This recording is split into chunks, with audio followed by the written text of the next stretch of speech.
Hi friends, welcome to quiz information. ನಾನು ಕೇಳುವ ಪ್ರಶ್ನೆಗೆ ನಿಮಗೆ ಉತ್ತರ ಗೊತ್ತಾದಲ್ಲಿ ಕಮೆಂಟ್ಸ್ ಬಾಕ್ಸಲ್ಲಿ ತಿಳಿಸಿ ಫ್ರೆಂಡ್ಸ್. ಹಾಗೆ ಲೈಕ್ ಮಾಡಿ, ಶೇರ್ ಮಾಡಿ, ಸಬ್ಸ್ಕ್ರೈಬ್ ಮಾಡ್ಕೊಳ್ಳಿ ಫ್ರೆಂಡ್ಸ್.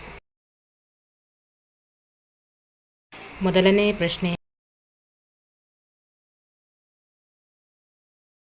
ದ.ರಾ. ಬೇಂದ್ರೆಯವರ ಅಂಕಿತನಾಮವೇನು? A. Ambikatanaya Datta, B. Datta, C. Sangayya, D. ಯಾವುದೂ ಅಲ್ಲ.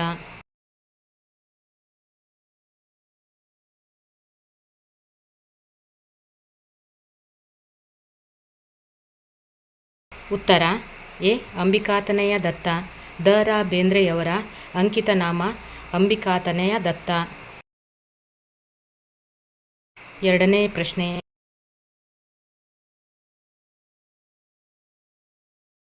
ಭಾರತದಲ್ಲಿ ಹೆಣ್ಣು ಮಕ್ಕಳ ಶಾಲೆ ಮೊದಲು ತೆರೆದವರು ಯಾರು?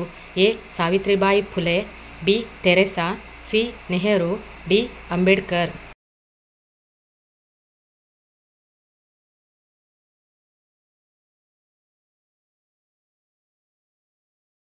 ಉತ್ತರ ಎ. ಸಾವಿತ್ರಿಬಾಯಿ ಫುಲೆ. ಭಾರತದಲ್ಲಿ ಹೆಣ್ಣು ಮಕ್ಕಳ ಶಾಲೆ ಮೊದಲು ತೆರೆದವರು ಸಾವಿತ್ರಿಬಾಯಿ ಫುಲೆ. ಮೂರನೇ ಪ್ರಶ್ನೆ,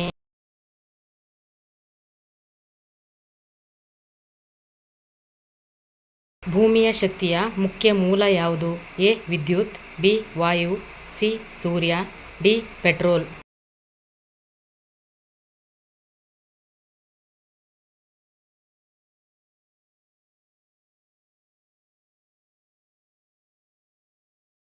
ಉತ್ತರ ಸಿ. ಸೂರ್ಯ. ಭೂಮಿಯ ಶಕ್ತಿಯ ಮುಖ್ಯ ಮೂಲ ಸೂರ್ಯ. ನಾಲ್ಕನೇ ಪ್ರಶ್ನೆ,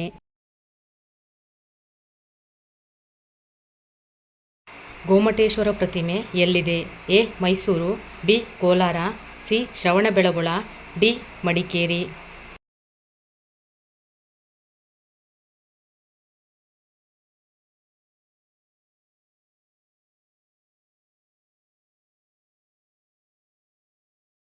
ಉತ್ತರ ಸಿ. ಶ್ರವಣಬೆಳಗೊಳ.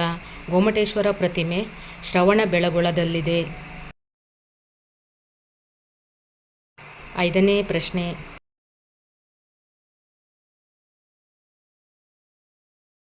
ದೇಹದಲ್ಲಿನ ಸೂಕ್ಷ್ಮ ಅಂಗ ಯಾವುದು? ಎ. ಕಣ್ಣು, ಬಿ. ಹೃದಯ, ಸಿ. ನಾಲಿಗೆ, ಡಿ. ಚರ್ಮ. ಉತ್ತರ ಡಿ. ಚರ್ಮ. ದೇಹದಲ್ಲಿನ ಸೂಕ್ಷ್ಮ ಅಂಗ ಚರ್ಮ. ಇನ್ನೂ ಹೆಚ್ಚಿನ ರಸಪ್ರಶ್ನೆಗಳಿಗಾಗಿ ನಮ್ಮ ಚಾನಲನ್ನು ಸಬ್ಸ್ಕ್ರೈಬ್ ಮಾಡ್ಕೊಳ್ಳಿ ಫ್ರೆಂಡ್ಸ್. Thanks for watching.